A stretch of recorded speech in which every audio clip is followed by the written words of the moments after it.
Pues efectivamente, que será en enero del año que viene, si Dios permite, se van a cumplir 11 años de que entramos a la escuela, el hermano Willy y yo. Y hace 11 años, lo primero que nos tocó ver cuando llegamos a la escuela fue las conferencias de Brown Trail, pero en inglés.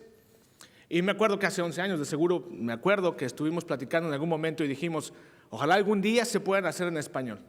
Y mira lo que son las cosas. Precisamente hoy se cumple ese deseo, ese sueño de que haya estas conferencias en español y de que esté la escuela también de predicación presente en español aquí en Brown Trail. Un esfuerzo muy grande, un esfuerzo de cada uno de ustedes también por estar aquí temprano esta mañana para hablar de estas cosas, pero unas conferencias y un esfuerzo que no sirve para nada si usted y yo realmente no hacemos un compromiso personal en aplicar las cosas que estamos oyendo. Cuando salga de aquí, de esta tarde, usted de este lugar, si se espera hasta las 6 de la tarde, si se acaba hasta las 6 de la tarde, cuando salga de aquí, usted va a tener que tomar una decisión. Aplicar lo que se está diciendo o salirse y simplemente cuando le pregunten, ¿cómo estuvo la conferencia? Usted va a decir, estuvo muy bonito. Fuimos varias personas. ¿Será un compromiso real? ¿Se fija cómo es que cada vez que leemos la Biblia tiene que haber un reto en nosotros? Tiene que haber algo que queramos cambiar. Qué bueno que esta tarde y esta mañana estemos juntos aquí para realmente meditar en estas cosas y que no se convierta en una bonita reunión. Porque no hay nada de malo en bonitas reuniones. Nos da gusto ver a los hermanos, pero estas conferencias tienen el propósito de que podamos hacer un compromiso y cambiar nuestra manera, si es que hemos estado mal en ver estas cosas del estudio de la Biblia. Si las hemos estudiado mal, entonces hay que empezar a estudiarlas bien. Si no se trata de eso, pues entonces no sirven de nada. Ojalá sirvan de mucho las conferencias. Y usted va a decir, caray, qué amargado se levantó el hermano de esta mañana. Pero no, así soy. No nomás esta mañana, es todos los días. Pero entre los hermanos están en la escuela de predicación con nosotros. Otra vez, tiene que ver con el esfuerzo.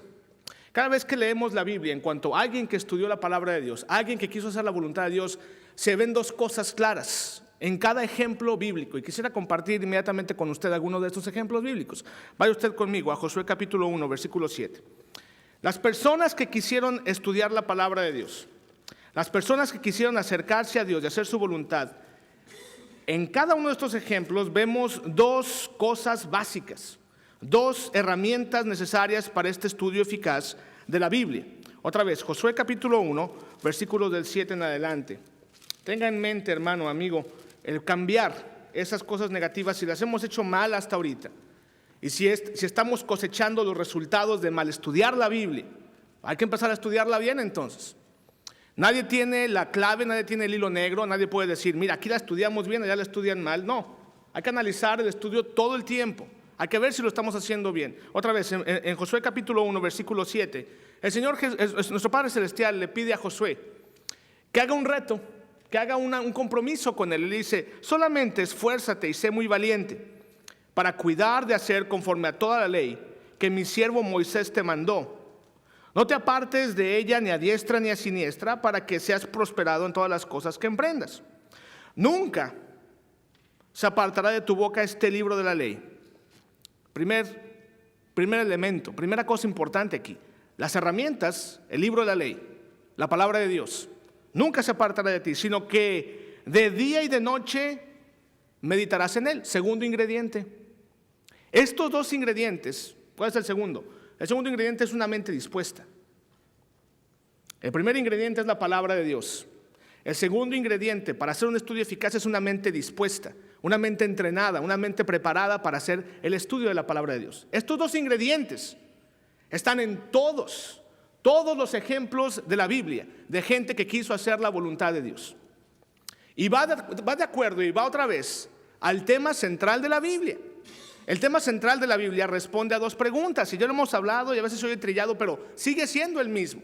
El tema central de la Biblia responde a quién es Dios y qué quiere que yo haga. Bueno, estos dos ingredientes están presentes en cada ejemplo de alguien que quiso estudiar y hacer la voluntad de Dios. Una mente dispuesta, una mente preparada, alguien con la actitud correcta para estudiar la palabra de Dios, que es lo que muchas veces falta. Una mente dispuesta, alguien que tenga ganas de estudiar, alguien que quiera ser objetivo en el estudio de la palabra y que no simplemente quiera justificar sus prácticas con la Biblia. No, si creemos algo lo creemos porque empezó en la Biblia, no porque empezó en mi mente y la quiero respaldar con pasajes de la Biblia. Una mente dispuesta, pero desde luego las herramientas necesarias, la palabra de Dios. Los libros que están a mi alcance, la palabra de Dios, primero, principalmente, sin ninguna comparación con ningún otro libro. La palabra de Dios es mi herramienta para saber su voluntad. Pero déjeme decirle algo también. La palabra de Dios la podemos entender solamente si hemos entendido algunos otros libros. Usted va a decir, ¿cómo es posible esto? ¿Sí? Diccionarios, léxicos, concordancias. Son cosas que le hace falta a usted para poder saber la voluntad de Dios. Va a decir, no hombre, a mí nada más con la pura Biblia. Bueno, dígame usted qué significa la palabra almud. ¿Qué significa la palabra lebrillo? A lo mejor las conoce, a lo mejor alguien aquí no las conoce. Yo he oído cada definición de almud. Una vez me dijo un hermano, es como una especie de almohada. Pues no, se oye como almohada, almud, pero no es una almohada. Cualquier definición se puede imaginar uno, pero si no tiene las herramientas dispuestas, listas, sobre todo primero la palabra de Dios, y primordialmente y únicamente la palabra de Dios, respaldada, o mejor dicho, habiéndose de analizar a través del conocimiento que tengamos de otros libros también, la palabra de Dios y la mente dispuesta son los dos ingredientes que me hacen falta para un estudio eficaz. ¿Quiere ver otro ejemplo? Fíjese en Esdras capítulo 7, lo hemos leído, lo leyó nuestro hermano hace un momento. Esdras capítulo 7.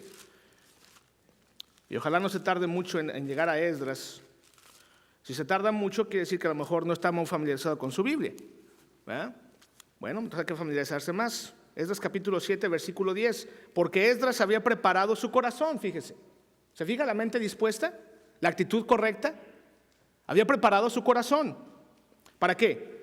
Para inquirir la ley de Jehová. Los libros. El libro principalmente de Dios. El único libro de Dios. Dice, para inquirir la ley de Jehová, para cumplirla y para enseñar en Israel sus estatutos y decretos. ¿Se fijan los dos ingredientes?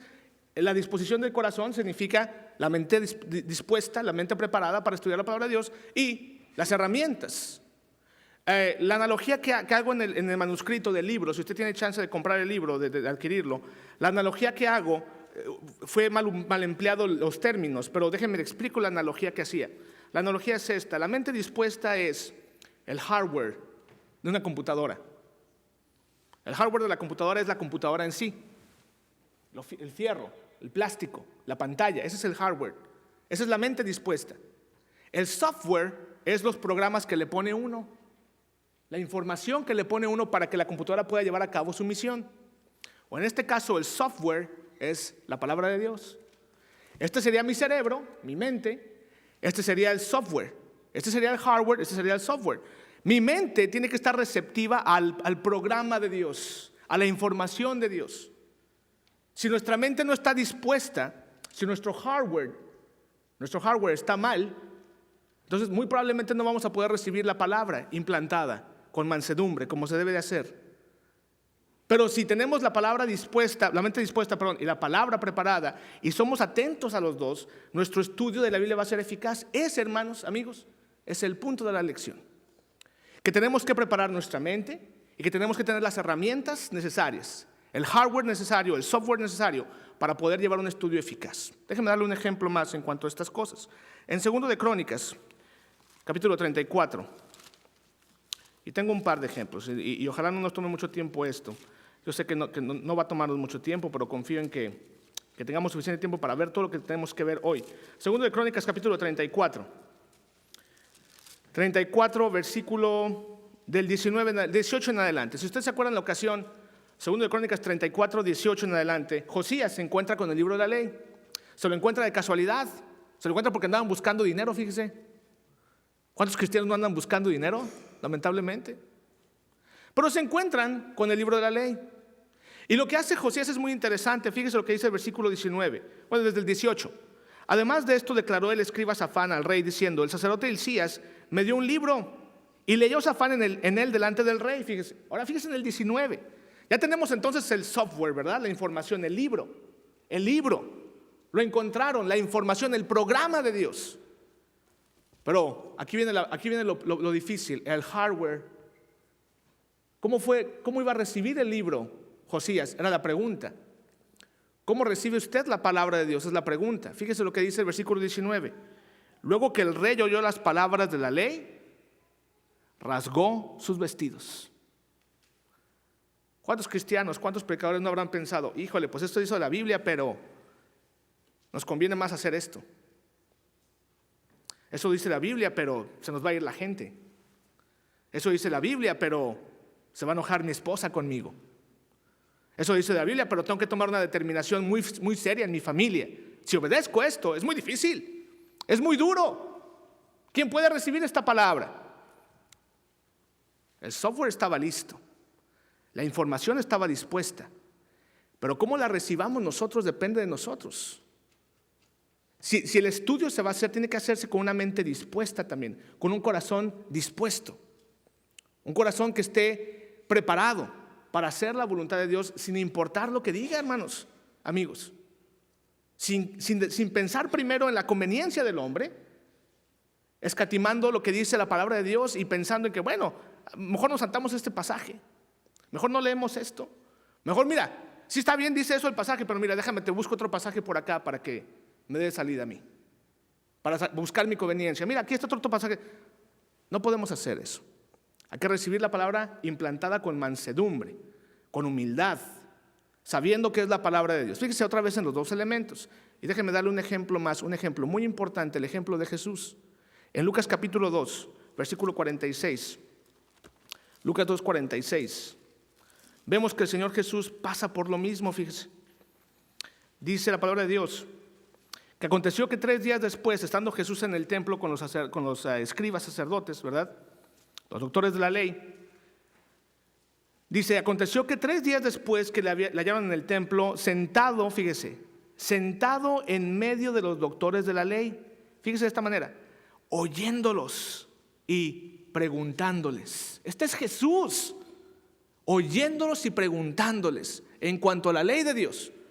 Fíjese lo que dice 47. Y todos los que le oían se maravillaban de su inteligencia y de sus respuestas.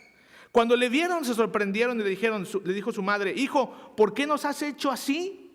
He aquí tu padre y yo te hemos buscado con angustia. Y fíjese la respuesta de Jesús, 49. Entonces él les dijo, ¿por qué me buscabais?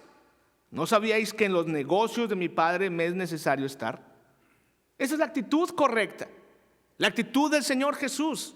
Estos son los negocios de mi Padre, es lo importante de mí, es lo que realmente me interesa, servir a Dios. Ok, entonces ojalá estos 2 puntos, hermanos, ojalá este punto esté claro. Las 2 cosas necesarias, las 2 herramientas necesarias para un estudio eficaz es la mente dispuesta y las herramientas dispuestas también, los libros necesarios, desde luego empezando con la palabra de Dios. Ok, ahora dicho esto, déjeme expandir un poco más la idea. ¿A qué nos referimos con una mente dispuesta? Una mente dispuesta tiene que ver con esa actitud, con pensar siempre en que no importa lo que yo pienso, voy a ser objetivo en mi estudio de la palabra. Voy a pensar primero en lo que Dios me dice a mí, en lugar de pensar en, bueno, lo que me conviene. Hay que entrenar nuestra mente, hermanos, amigos. Hay que entrenar nuestra mente. Cuando usted de repente ve a un mecánico y va de repente con el mecánico, a lo mejor usted le ha hecho a la mecánica alguna vez, lo he intentado hacer como yo, aficionado a la mecánica. Lo intento, no me sale nada, ¿verdad? Cuando me atoro, ya le hablo al hermano Eric para que vaya y me saque del problema, ¿verdad? Bueno, y a veces Eric tampoco puede, no es cierto. Pero otra vez, si usted ha visto un mecánico trabajar, usted llega y le dice, mira, no le encuentro esto. Dice el mecánico, es el alternador. ¿Cómo sabes que es el alternador? Pues su mente está entrenada, lo ha hecho, es experto en estas cosas. Él no se le dificulta, ¿por qué? Porque lo ve todos los días. Es su trabajo, es su labor. ¿Cómo se le va a dificultar? De repente va a estar con el doctor. Doctor, mire, tengo estos síntomas, este. No sé, ya me tomé esto. Es esto. ¿Cómo sabe? Es esto. ¿Pero por qué? Pues porque es esto. Yo sé, tengo experiencia en esto. ¿Por qué? Porque entrenaron su mente. Pueden detectar los problemas, pueden detectar las cosas necesarias inmediatamente. Qué bueno que el cristiano puede hacer lo mismo con su mente. Pueda detectar las cosas necesarias, los puntos que la Biblia quiere darnos, la esencia misma del pasaje que está estudiando. y aplicarlo a su vida. De eso se trata. Entrenar nuestra mente, darnos cuenta de lo que está diciendo Dios. Y esto es algo, pues desde luego difícil, porque toma tiempo, toma años, pero déjenme explicar algunas cosas que menciono precisamente en el manuscrito. En cuanto a algunos tips que me han servido a mí para entrenar, creo, lo poco de cerebrito que el Señor me ha concedido, ¿verdad? La poca capacidad cerebral, dicen que usamos el 7% de capacidad cerebral, la mayoría de los humanos, y que Einstein usó el 13%, ¿verdad? Algunos estudiantes de predicación usan un menor porcentaje, ¿no es cierto? Pobres hermanos, aquí están sentados, hermanos. El lunes ya me van a dar con ellos. No, es un reto que cada quien tenemos que enfrentar. ¿Qué tanto te vas a esforzar en saber la palabra de Dios? Fíjese usted, número uno, una pequeña recomendación. Y desde luego son recomendaciones basadas en lo que hemos visto de la Escritura. La primera cosa que hay que hacer es respetar el contexto. ¿Ok? Si quiere ir apuntando estas cosas, si quiere conseguir el libro, está ahí atrás, o está mejor dicho acá atrás. Esto está apuntado en el libro. Déjeme decirle de una vez que le pido disculpas por el manuscrito tan pobre que tuve chance de entregar. Está lleno de errores, lamentablemente. Y pensé que el hermano Willy los iba a corregir, no corrigió ninguno, para ponerme en evidencia. No es cierto. Pero otra vez, le aseguro que si viene el año que entra y si me vuelven a invitar, le voy a hacer un manuscrito mejor. Pero el primer punto que vemos en el manuscrito es respetar el contexto. Bien fácil, respetar el contexto. ¿Cuántas personas, cuántas doctrinas no se han torcido por no respetar el contexto? ¿Quiere que le dé el ejemplo más claro quizá, con el que estamos más familiarizados usted y yo que somos hispanos? Salmo 51. En el Salmo 51, vaya usted conmigo rapidito para allá, si tiene la oportunidad. Salmo 51. Y sabe de qué está hablando, ¿verdad? Está hablando del salmista, de la ocasión en que escribe este salmo es por el pecado que había cometido con Betsabé. Vino el profeta Natán, le platica la historia de aquel hombre que tenía una oveja comparado con el que tenía muchas, sacrificaron al que tenía nada más una, etc. Y dice, ese hombre es digno de muerte, y dice Natán, ese hombre eres tú, David, tú eres ese hombre. Y David escribe este salmo. ¿Se fija cómo ya le dimos algo de contexto al asunto? Ya le dimos un pequeño contexto, ya estamos viendo de qué va a hablar David. Es necesario saber estas cosas, porque si leemos el Salmo 51, versículo 5, fuera de contexto, dice así: he aquí en maldad he sido formado y en pecado me concibió mi madre. Órale, la doctrina del pecado original, ahí está. Y sí, el pecado se hereda de padres a hijos. ¿Y cuántas personas no han usado esto para su favor? Juan Calvino, este era su chupirul. Él decía, ahí está el pecado original, está presente en la Biblia. Nos encanta el pecado original. Si leyéramos un poquito del contexto, nos daríamos cuenta de lo que está diciendo David. Vea usted conmigo el versículo 1. Ten piedad de mí, oh Dios, conforme a tu misericordia, conforme a la multitud de tus piedades, borra mis rebeliones.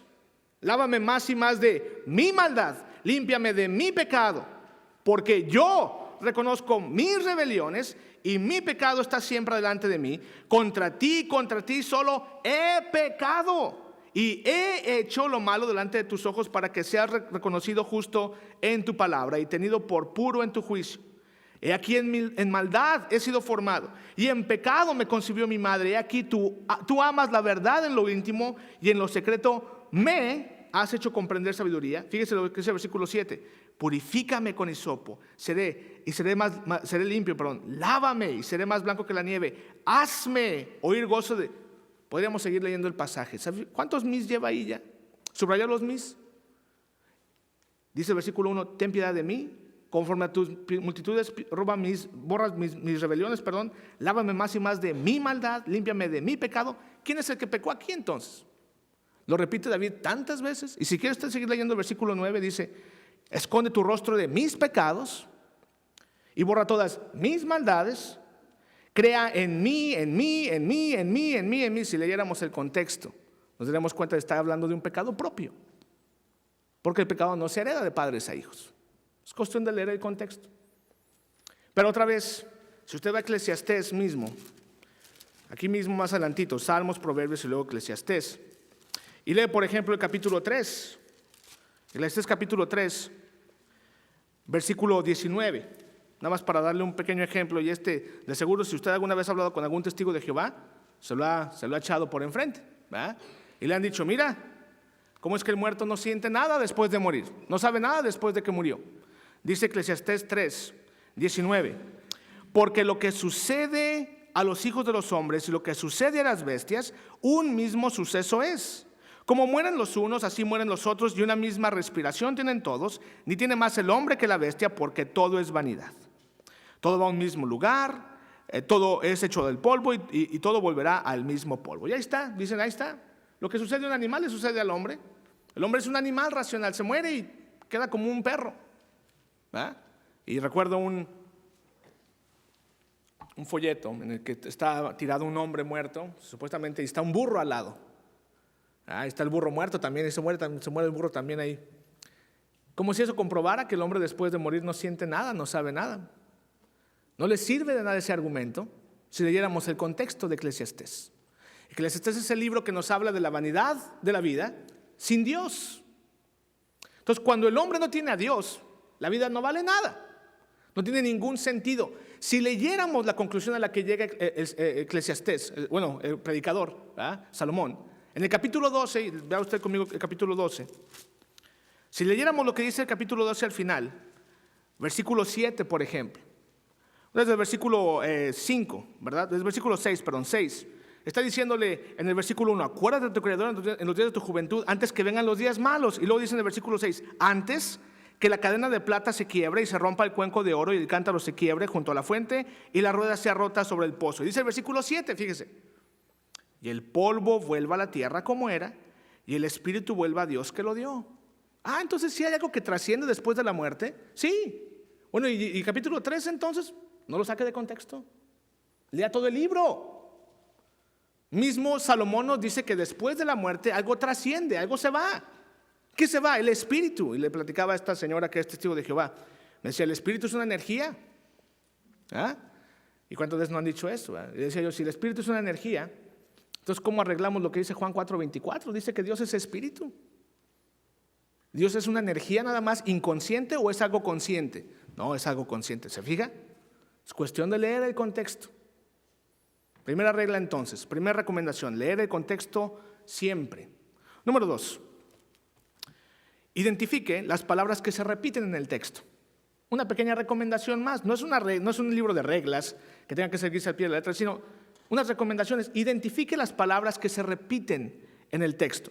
Otra vez, leíamos en el Salmo 51 las palabras que se repiten, mi pecado, mi problema, mis cosas. Pero vaya conmigo a Lucas para ver otro ejemplo de palabras que se repiten en el texto.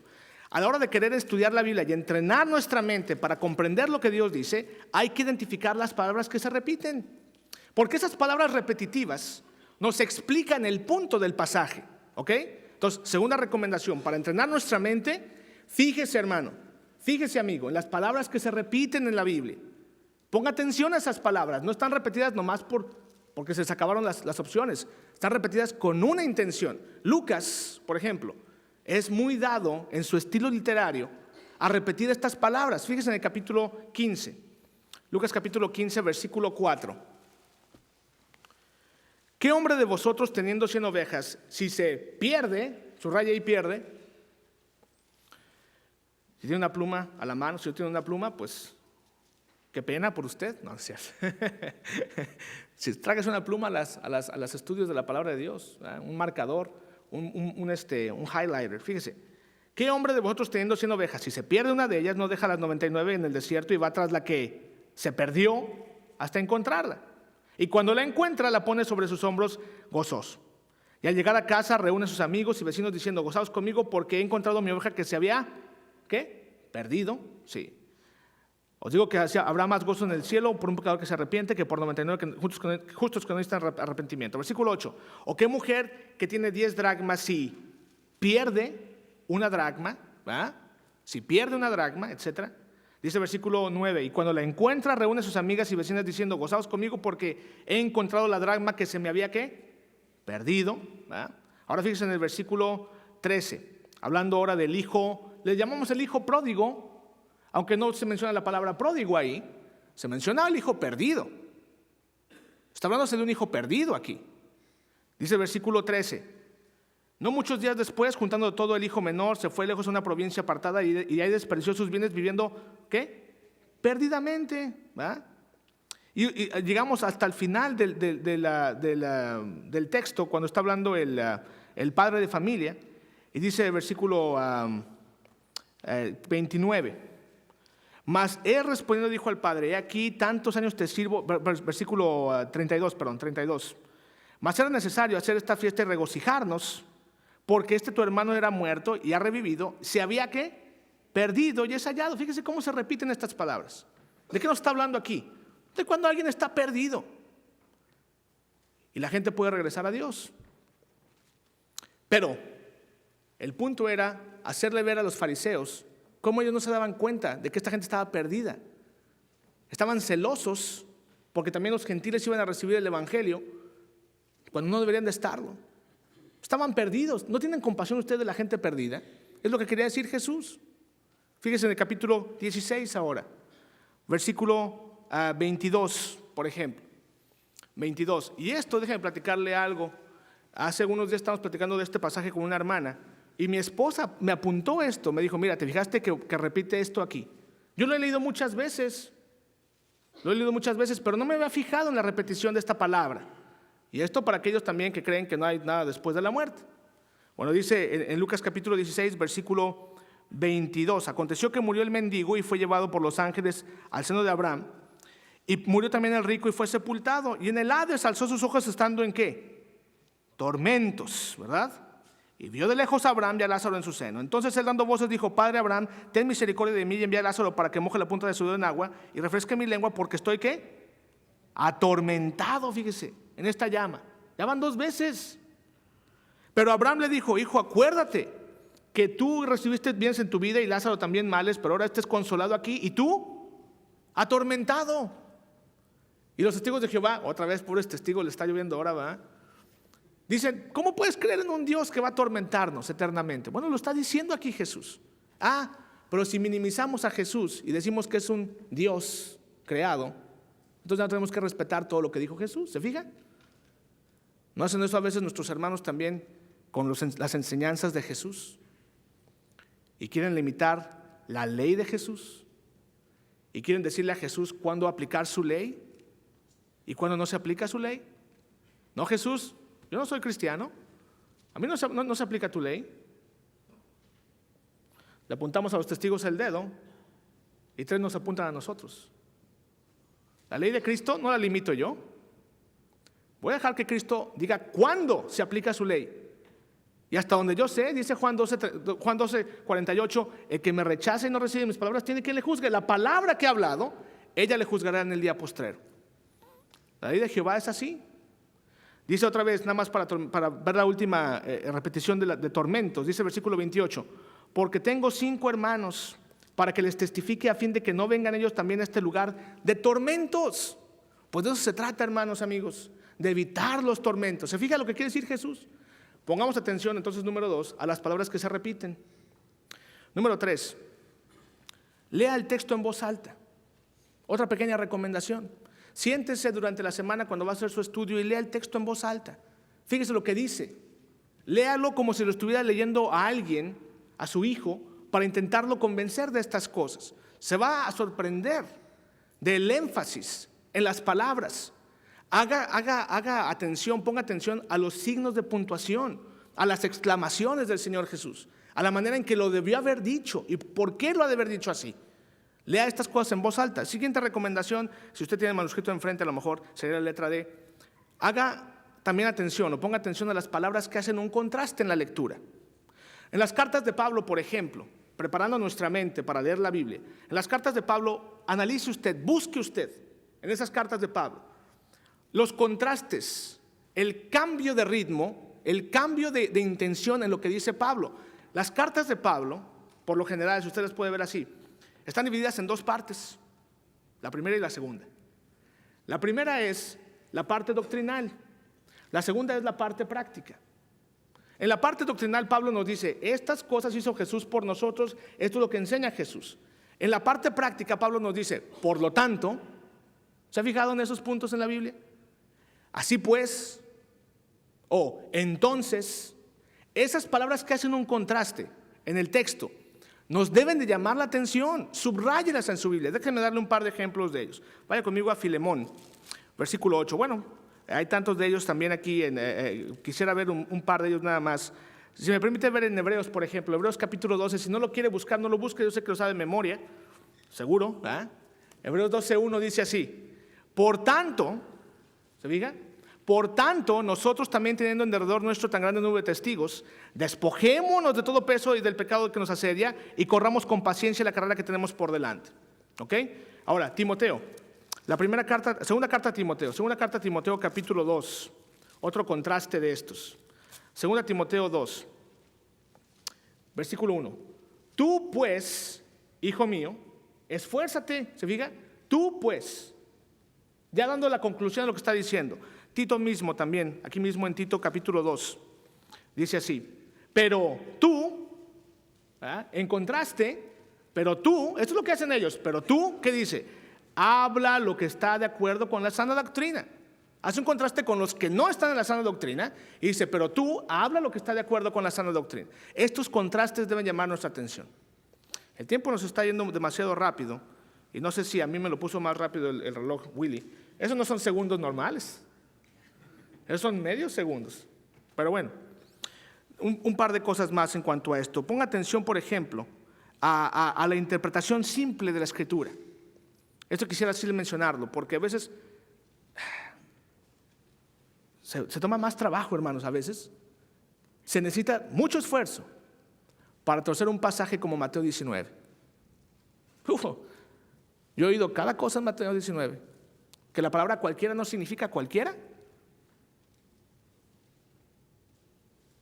O que la palabra no significa palabra. O que Dios no significa Dios. Si esas vamos, nada significa nada. Una lectura simple, hermanos, de cualquier pasaje en la Biblia, le aseguro que va a arrojar muy pocas dudas en cuanto a su interpretación. Hay cosas que tienen que trabajarse, que tienen que hacerse con más trabajo, con más lucha. El apóstol Pedro habla de eso, ¿se acuerdan? En la segunda carta de Pedro, capítulo 3. Dice, hay cosas que Pablo escribe que son difíciles de entender, pero ¿difíciles para quién? Para los indoctos, los ignorantes, dice Pedro. Y usted y yo no debemos de ser así. Recuerdo al hermano Furman Curley, que ya murió. Decía el hermano, a mí me cae mal cuando dice que hay eruditos, dice que hay eruditos en la iglesia del Señor. Todos deberíamos ser eruditos en la Biblia. Todos. Nos esperamos a que alguien más piense por nosotros. Nos esperamos a que alguien más mastique los pasajes y nos los dé ya masticaditos para poder digerirlos. Y si me parecen bien, y si no, simplemente los rechazo y vivo mi vida como me da la gana. ¿Se fija cómo es que al principio de la lección decía yo esto? No sirve de nada, hermanos, amigos. No sirve de nada una lección como esta si salimos de aquí sin un compromiso propio. Si usted se va a gastar $20 o se va a gastar $60 hoy en rentar la película de la pelea de Pacquiao, que va a ganar Margarito, desde luego, ¿quién quiere apostar conmigo? Las apuestas son del diablo, hermanos. Pero si usted se va a gastar más dinero en eso, $60 en rentar la pelea de Margarito, y de repente vamos a su librero, hermanos, y todo lo que hay en su librero son fotos de sus niños, también, no tengo nada en contra de las fotos de sus niños, pero hacen falta libros que le ayuden a usted a saber la palabra de Dios. Quiero hablar en los últimos 4 minutos de esos libros. Hay libros necesarios, hermanos, que usted debe de invertir en ellos para saber lo que Dios quiere. Y usted va a decir, no, hombre, hermano, con la pura Biblia. Sí, hermano, la Biblia es suficiente. Pero si usted no entiende una palabra, tiene que ir a un diccionario. Y ya le está ayudando un diccionario. Usted aprendió a leer con otros libros. ¿Cuántas personas, hermanos, nunca han leído nada en su vida? Bueno, ni siquiera un libro de Harry Potter. Y cuando llegan a leer Apocalipsis, se sacan de onda. Y no entienden qué está diciendo Apocalipsis porque no tienen un estudio de la literatura. No saben lo que es la literatura. No les cae el 20 porque otra vez dicen ellos, pues aquí está literalmente hablando de 144,000. No, ¿nunca ha leído algo que se hable en sentido figurado, en metáforas? ¿Nunca ha visto esto, lenguaje simbólico en algún otro libro? Pues no, porque nunca han leído cualquier libro, hermanos. Escudriñarlo todo, retener lo bueno. Uno puede saber y aprender cosas de otros libros. Tenemos, por ejemplo, y tengo una lista aquí, diccionarios. Le van a ayudar a saber lugares, cosas. Hace unos días preguntaba en el programa de radio que se llama Perspectiva y sale todos los lunes a las 9 de la noche en unasolafe.org. ¿eh? Nada que ver con un anuncio aquí. Pero preguntaba en el programa de radio la trivia y decía, ¿quién sabe lo que son mandrágoras, por ejemplo? ¿Qué es una mandrágora? ¿Quién sabe quién fue Arquipo en la Biblia? Y uno que otro hermano se metió a Google, de seguro, y sacó la información y la mandó de repente por correo. Está bien, por lo menos aprendimos algo entonces. Un diccionario le hubiera sacado de ese problema. O, por ejemplo, diferentes versiones de la Biblia. A veces nos enfocamos en decir solamente la Reina Valera es la buena. Bueno, la Reina Valera también tiene errores. Todas las versiones en la Biblia tienen errores. Todas. Errores a propósito o errores sin intención. Pero todas tienen errores. No hay traducción perfecta. Por eso, hermanos, es necesario un léxico, por ejemplo. Un léxico griego. Usted vaya y busca en el griego. Si la traducción que se hizo bien, usted va a decir, no, la Reina Valera es perfecta. Bueno, la Reina Valera nos hubiera ahorrado muchos problemas si en lugar de bautismo hubiera traducido inmersión, por ejemplo. El que creyera y fuere inmerso o sumergido será salvo. Pero ahora tenemos que explicar a la gente lo que es bautismo, sobre todo en México, porque ellos están acostumbrados a ver bautismo así. Bueno, otra vez, diferentes versiones, diccionarios de la Biblia, léxicos, concordancias, comentarios, sobre todo son comentarios escrituralmente buenos, es necesario que el cristiano los tenga, y desde luego otros recursos, cualquier otro recurso. Venga a la escuela de predicación, venga y tome estas clases, por ejemplo, en cuanto a hermenéutica, en cuanto a homilética, para saber lo que dice el pasaje y cómo se aplica a nuestras vidas. Y no venga nada más aquí, o sea, usted lo puede tomar hasta en internet. Hay cursos que usted puede tomar en internet, pero otra vez, tiene que haber una mente dispuesta y tiene que haber las herramientas necesarias, listas. Se nos acabó el tiempo, hermanos. Déjeme leer un pasaje finalmente con usted. Y otra vez, se trata de hacer un compromiso. Se trata de no escandalizarse, se trata de analizar las cosas y de entender que a lo mejor no hemos hecho un buen trabajo en estudiar la Biblia y que es necesario hacerlo. Nos ahorraríamos muchos problemas. Vaya usted conmigo para acabar esta mañana precisamente. La segunda carta de Pedro capítulo 3, el pasaje que mencionaba. Segunda de Pedro capítulo 3, versículo 14. Nos quedan 30 segundos, que en realidad son como 10 en este reloj. Primera de Pedro capítulo 3, versículo 1. Versículo 14, perdón. Versículo 14. Segunda de Pedro 3:14, otra vez. Segunda de Pedro 3:14. Por lo cual, oh amados, segunda de Pedro 3:14. Por lo cual, oh amados, estando en espera de estas cosas, procurad con diligencia ser hallados por Él, sin mancha e irreprensibles en paz. Y tened entendido que la paciencia de nuestro Señor es para salvación. Fíjese, paciencia. ¿De qué está hablando exactamente? Como también nuestro amado hermano Pablo, según la sabiduría que le ha sido dada, os ha escrito. Casi en todas sus epístolas, hablando en ellas de estas cosas, entre las cuales hay algunas difíciles de entender, las cuales los indoctos e inconstantes